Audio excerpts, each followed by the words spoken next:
मर्द दाना पर कलाम नाजुक का असर।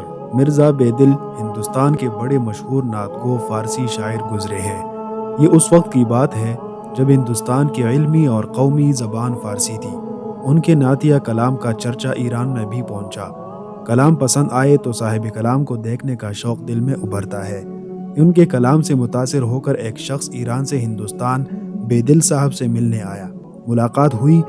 मालूम नहीं जहन में उसने नातिया कलाम पढ़कर बेदिल साहब का कैसा ख्याली खाका बनाया होगा, लेकिन मिर्ज़ा बेदिल को जब देखा कि वो दाढ़ी मुंडाते हैं तो हैरत से पूछा, आप दाढ़ी मुंडाते हैं?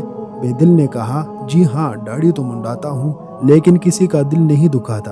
अरे तू रसूलुल्लाह सल्लल्लाहु अलैहि वसल्लम का दिल दुखाता है, ईरानी मुसाफिर ने बरजुस्ता कहा। उनके इस जुमले का बेदिल पर इस कदर असर हुआ कि उन्होंने आइंदा दाढ़ी मुंडवाना छोड़ दिया।